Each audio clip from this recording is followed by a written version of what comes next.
వివాహాది శుభకార్యములకు, పుట్టిన రోజులకు, మీటింగులకు అత్యాధునిక సదుపాయాలతో ప్రొద్దుటూరు వాసవి సర్కిల్ వద్ద నుంచి అతి సమీపాన మీకు అందుబాటు ధరలలో happy banquet AC function hall మీకు స్వాగతం పలుకుతుంది.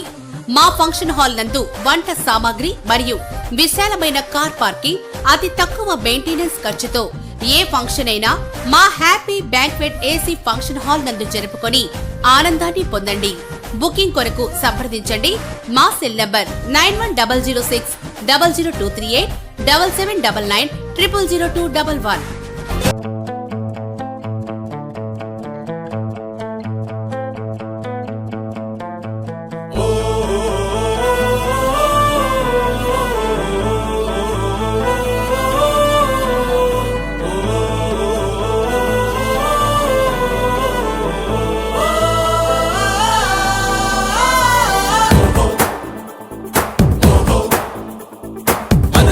ఒక సైనికుడే మనకై, ఒక సేవకుడై కదిలే జననాయకుడే కలిగే పరిశ్రామికుడై, అడుగున పడి అణగారిన నేలకు ఆశాదీపకుడై, అమరుడైన మహానేత యదన ఆశయ సాధకుడై, అడుగున పడి అణగారిన నేలకు ఆశాదీపకుడై, అమరుడైన మహానేత యదన ఆశయ సాధకుడై, వస్తున్నాడదిగో చొరవక వస్తున్నాడదిగో, వస్తున్నాడదిగో తెరవక వస్తున్నాడదిగో, వస్తున్నాడదిగో చొరవక వస్తున్నాడదిగో, వస్తున్నాడదిగో తెరవక వస్తున్నాడదిగో.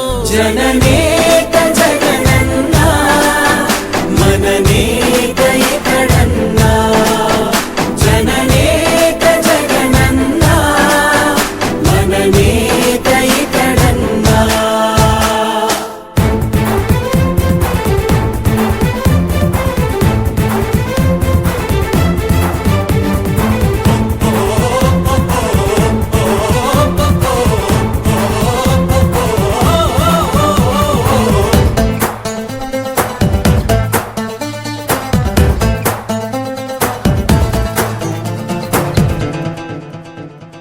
జనమే తోడుగనేడు జగమే తిరుగుతున్నాడు, అడుగే ప్రాణమై చూడు బలమై ఉరుకుతున్నాడు.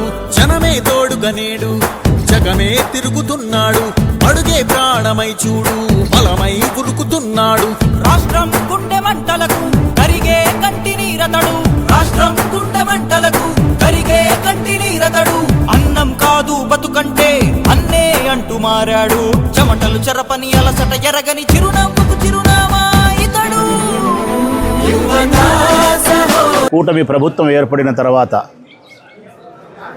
అభివృద్ధి మాట దేవుడెరుగు, సంక్షేమం మాట కాకులెతగబోయినాయి.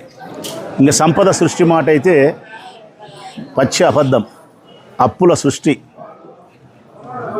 అక్షయ పాత్రలో నుండి సంపద పుట్టినట్టు ఇప్పుడు అప్పులు పుడుతున్నాయి. ఇవన్నీ ఈ ప్రభుత్వానికి మేము చెప్పే మాటలు చీమ గుట్టినట్టు లేకపోయి ఉండొచ్చు, కానీ ఈరోజు ప్రొద్దుటూరులో జరుగుతుండే ఈ కార్యక్రమం తర్వాత అయినా కానీ దున్నపోతు మీదైనా వాన పడితే అట్లా అనాల. ఈ సంఘటనకైతే ప్రొద్దుటూరు నియోజకవర్గంలో పురపాలక సంఘములో పారిశుద్ధ్య కార్మికులుగా పనిచేస్తూ ఉండేటువంటి నిరుపేదలు 12,000 రూపాయల వాళ్ళకి జీతం, నెలకు రోజు 400 రూపాయలు. వాళ్ళు చేయాల్సిన పని 8 గంటలు, మనం ఇచ్చే వేతనం 12,000. ఆ 12,000తోనే వాళ్ళ భార్యకు పిల్లలకు భోజనము సంసారము జరపాల. ఈ గుడ్డి ప్రభుత్వమే, ఈ కసాయి ప్రభుత్వం, దీనికి హృదయమే లేదు ఈ ప్రభుత్వానికి. 5 నెలలైతాంది ప్రొద్దుటూరు పురపాలక సంఘములో 95 మంది పారిశుద్ధ్య కార్మికులకు, 25 మంది నగరదీపిక మహిళలకు 5 నెలలైంది జీతాలు ఇయ్యక. ఒక్క నెల 12,000 రూపాయలు జీతం రాకపోతేనే ఆ పేదరిక కుటుంబానికి అంగట్లో సరుకులు ఇయ్యడు. అట్లాంటిది 5 నెలలుగా ఇయ్యకపోతే ఏమి తిని బతకాల వాళ్ళు? అప్పులోకి ఏం సమాధానం చెప్పుకోవాలా? జీతాలు తీసుకునే వాళ్ళు లక్షలు తీసుకునే వాళ్ళైతే తీసుకుంటున్నారు. 12,000 రూపాయలు ఇచ్చే పారిశుద్ధ్య కార్మికులకు 5 నెలలుగా జీతాలు ఇయ్యని ఈ ప్రభుత్వం దున్నపోతు శర్మాని కంటే కానా కష్టంగా ఉంది. నిన్న వాళ్ళు ధర్నా చేసినారు 3 రోజుల కిందట. మాకు క్రిస్మస్ ఉంది, జనవరి 1 ఉంది, సంక్రాంతి ఉంది, ఏదో ఒకటి చేసి మాకు ఇవ్వండి అయ్యా, మా కష్టానికి చేసిన డబ్బులు మాకు ఇవ్వండి అంటే కమిషనర్ దగ్గర నుంచి ఏమాత్రమే కానీ చలనం లేదు. స్థానిక తెలుగుదేశం పార్టీ నాయకుల దగ్గర నుంచి అసలుకు నిమ్మకు నీరెత్తినట్టున్నారు.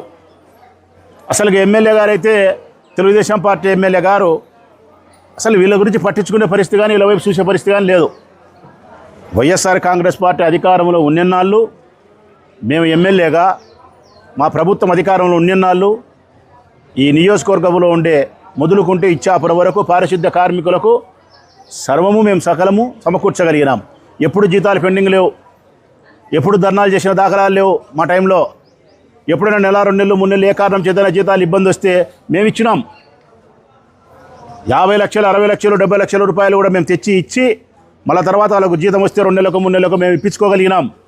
రాధమ్మ కమిషనర్ ఉన్నది, రమణయ్య కమిషనర్ ఉన్నాడు. ఎప్పుడన్నా ఒకసారి ఆ పొరపాటు జరిగితే, ఇప్పుడు కూడా నెల 2 నెలలు మీకు పొరపాటు జరిగితే నేను విమర్శించను. 5 నెలలు పొరపాటు జరిగింది. పొరపాటు తర్వాత మీరు సరిదిద్దే ప్రయత్నం చేయలే. ఆ పేదవాళ్ళకు అన్నం పెట్టే ప్రయత్నం మీరు చేయలే. అందుకే మీది కసాయి ప్రభుత్వం, కఠినమైన హృదయం కలిగిన ప్రభుత్వం ఇది. వాళ్ళ బాధ చూడలేక మేము కూడా ఆర్థికపరమైన కష్టాల్లో ఉన్నప్పటికీ డబ్బు లేని మనము బువ్వ లేని వాళ్ళకు బువ్వ పెట్టే ప్రయత్నం చేయాల్సిన బాధ్యత ఉంది. కనీసం మనకు ఆస్తులో పాస్తులో ఇంగిపుదు కాకుండా రేపో మాపో ఎప్పుడైనా మన ప్రాబ్లమ్స్ సాల్వ్ అయ్యేదానికి అవకాశం ఉంది. వాళ్ళ పరిస్థితి 365 రోజులు బ్రతికినంత కాలం ఇదే జీవన పోరాటం. మా హృదయం అయితే చెలిస్తుంది వాళ్ళని చూసినప్పుడు. అందుకే వైఎస్ఆర్ కాంగ్రెస్ పార్టీకి సంబంధించిన మున్సిపాలిటీలోనే మా కౌన్సిలర్లు అందరూ కలిసి వీళ్ళకి ఏదైనా సాయం చేద్దామని చెప్పి నిర్ణయించుకొని కనీసం ఒక 20 రోజులు సంక్రాంతి దాటిపోయేంత వరకన్నా, ఈ జీతాలు పడేంత వరకన్నా, సంక్రాంతి దాటిపోయేంత వరకు అందరూ పండగ చేసుకోవాలి కదా దాని ఉద్దేశంతో ఒక్కొక్క మనిషికి మంచి 10 కేజీలు బియ్యం ఇచ్చినాం. మంచి బియ్యం, ఖరీదైన బియ్యం, ధనవంతులు తినే బియ్యమే ఇచ్చినాం వాళ్ళకు. నాసిరకం బియ్యం ఇలే. బియ్యంతో పాటు కందివేళ్ళు ఇచ్చినాం, తెల్లగడ్డలు ఇచ్చినాం, కొబ్బరి ఇచ్చినాం, నూనె ఇచ్చినాం, ఒట్టిమిరపకాయలు ఇచ్చినాం, ఇంకా కారము, పసుపు ఇటువంటివన్నీ ఇచ్చినాం. దాంతోపాటు పండగగా వేసుకునే దానికి మహిళలకైతే ఒక చీర ఇచ్చినాం, పురుషులకైతే ఒక ప్యాంటు షర్ట్ ఇచ్చినాం. ఇది ఈ 15-20 రోజులకు వాళ్ళకు సరిపడడానికి ఉపయోగపడుతుంది పండగ జరుగుతుందని. ఇప్పటికైనా స్థానిక ఎమ్మెల్యే గారు జోక్యం చేసుకొని కమిషనర్ని పిలిపించుకొని ఎందుకు వాళ్ళకి జీతం రాలేదో కనుక్కొని 5 నెలల జీతం ఇవ్వాల్సిన పరిస్థితిని ఈ 15 రోజుల్లో చక్కదిద్దే ప్రయత్నం చేసి 15 రోజుల్లో ఇవ్వాలని చెప్పి కోరుతున్నాం. ఒకవేళ సంక్రాంతి నాటికి కూడా జీతం ఇవ్వకపోతే మళ్ళీ మేము దీని మీద ఉద్యమించాల్సిన పరిస్థితి వస్తుంది. దీని మీద మళ్ళీ మేము పాత్రికేయుల సమావేశాన్ని ఏర్పాటు చేయాల్సి వస్తుంది, మున్సిపల్ ఆఫీస్ కాడికి రావాల్సి వస్తుంది, కమిషనర్ మా కౌన్సిలర్ అడగాల్సి వస్తుంది, మళ్ళీ మేము ఇంకొకటి నిరసన కార్యక్రమం చేయాల్సి వస్తుంది, లేదంటే మా దాతృత్వాన్ని ప్రదర్శించాల్సి కూడా వస్తుంది. మా దగ్గర శక్తి ఉంటే ఈ స్థితికి తీసుకురాకుండా ఈ 15 రోజుల్లో సరిదిద్దే ప్రయత్నం చేయండి. బుద్ధి తెచ్చుకొని ఈ 15 రోజుల్లో వాళ్ళ జీతాలు వాళ్ళకి ఇవ్వండి. లేదంటే మా నుంచి మళ్ళీ పోరాటాన్ని మీరు ఎదుర్కోవడానికి కమిషనర్ సిద్ధంగా ఉండాలి.